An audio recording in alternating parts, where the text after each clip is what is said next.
নমস্কার। আরও একটি নতুন রেসিপির সাথে তানিয়াস রান্নাঘরে আপনাদের স্বাগত জানাই। আজকে আমি একটি খাবার থালির আয়োজন আপনাদের সঙ্গে শেয়ার করতে চলেছি। নিলাম ১ বাটি গরম ভাত, একটা কাঁচা লঙ্কা, সামান্য একটুখানি নুন নিয়েছি, ১ টুকরো পাতিলেবু আর নিলাম ২ টুকরো শসা। আজকে করেছিলাম সজনে ফুল ভাজা। সজনে ফুল পরিষ্কার করে বেছে ভালো করে ধুয়ে নিয়েছি। এবার এর মধ্যে ১ চামচ কালো জিরে, ১ চামচ পোস্ত, স্বাদ অনুসারে নুন, সামান্য একটুখানি হলুদ আর কুচনো কাঁচা লঙ্কা দিলাম। দিয়ে ভালো করে সমস্ত কিছু মিশিয়ে নিলে কি হবে, সমপরিমাণে নুনটা কিন্তু সমস্ত বড়ার মধ্যেই যাবে। এবার এর মধ্যে আমি দিচ্ছি চালের গুঁড়ো, হাফ বাটি মতো চালের গুঁড়ো দিচ্ছি। দিয়ে অল্প অল্প করে জল ছিটিয়ে ছিটিয়ে এটা মেখে নেবো। একবারে বেশি জল দিলে কিন্তু বেশি জল হয়ে গেলে বড়াটা ঠিক মতো ভালো মতো হবে না। অল্প অল্প করে জল ছিটিয়ে আমি সমস্ত কিছু দিয়ে ভালো করে মেখে নিচ্ছি। মেখে নেওয়া হয়ে গেছে। দেখুন ঠিক এইভাবে মেখে নিয়েছি, তাহলে বড়াটা কিন্তু খুব মুচমুচে হবে আর খেতে বেশ ভালো লাগবে। এবার বড়ার আকার দিয়ে নিচ্ছি। ওদিকে তেল গরম বসিয়ে দিয়েছিলাম, তেল খুব ভালো মতো গরম হয়ে গেছে। বড়াগুলো দিয়ে দিচ্ছি ভাজার জন্যে। এই রেসিপিটার জন্যে সর্ষের তেল ব্যবহার করলে কিন্তু বেশি ভালো হবে, তাহলে কিন্তু বড়াগুলো খেতে বেশি ভালো লাগবে। এবার গ্যাসের ফ্লেম মিডিয়ামে রেখেই উল্টে পাল্টে কিন্তু বড়াগুলো ভেজে নেব, তাহলে কিন্তু বড়াগুলো খুব মুচমুচে হবে।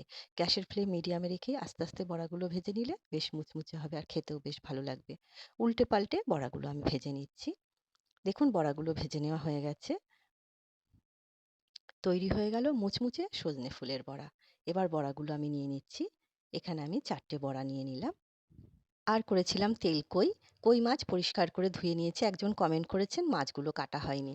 মাছগুলো আমি কাটিনি। মাছগুলো বাজার থেকে যারা রোজ মাছ কাটে তারাই কেটে দিয়েছে। তবে মাঝখান থেকে একটু চিড়ে দেওয়া উচিত ছিল, সেটা ওনারা দেননি।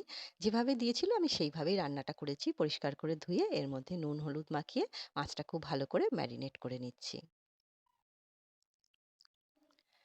মাছটা ম্যারিনেট করে নিচ্ছি। এদিকে আমি ওদিকে গ্যাস ওভেন অন করে একটা ফ্রাই প্যানে তেল গরম বসিয়ে দিয়েছিলাম। তেল খুব ভালো মতো গরম হয়ে গেছে। মাছগুলো দিয়ে দিচ্ছি ভাজার জন্যে। এই রেসিপিটার জন্যে অবশ্যই সর্ষের তেলে রান্নাটা করতে হবে আর তেল কিন্তু একটুখানি বেশি লাগবে। যেহেতু তেল কই, তেল একটুখানি বেশি দিয়ে রান্না না করলে অত ভালো কিন্তু খেতে লাগবে না। এক পিঠ ভাজা হয়ে গেছে, আরেক পিঠ উল্টে দিচ্ছি। এদিকে মাছগুলো ভাজা হোক, আমি একটা মশলা তৈরি করে নিই। তার জন্য একটা মিক্সিং জার নিয়েছি, তার মধ্যে আমি নিচ্ছি ১ চামচ জিরে আর কয়েকটা শুকনো লঙ্কা। আপনারা যে যেমন ঝাল খাবেন সেই বুঝে লঙ্কাটা ব্যবহার করবেন। আগে একবার মিক্সিতে ঘুরিয়ে নিলাম। প্রথমে জল দিয়ে দিলে কিন্তু জিরেটা পেস্ট হতে অনেকটা সময় নেবে। এবার কালারের জন্যে দিলাম সামান্য একটুখানি কাশ্মীরি লঙ্কার গুঁড়ো। এবার জল দিয়ে একটা পেস্ট তৈরি করে নিলাম। এদিকে মাছগুলোও ভাজা হয়ে গেছে।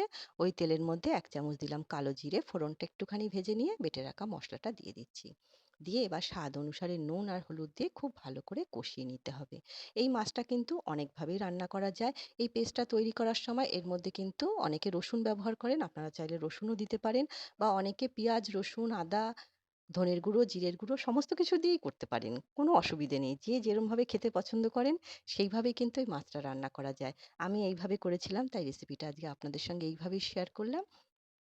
যখন তেল ছাড়তে শুরু করলো মাছগুলো দিলাম, ২ টো কাঁচা লঙ্কা দিয়ে রান্নাটা করে নিলাম। তৈরি হয়ে গেল তেলকই। খেতে কিন্তু বেশ ভালো হয়েছিল। গরম ভাতের সঙ্গে বেশ ভালোই লেগেছে।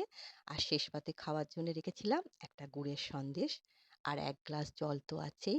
আজকে এই ছোট্ট আয়োজন আপনাদের কেমন লাগলো? ছোট্ট একটা কমেন্ট করে অবশ্যই জানাবেন।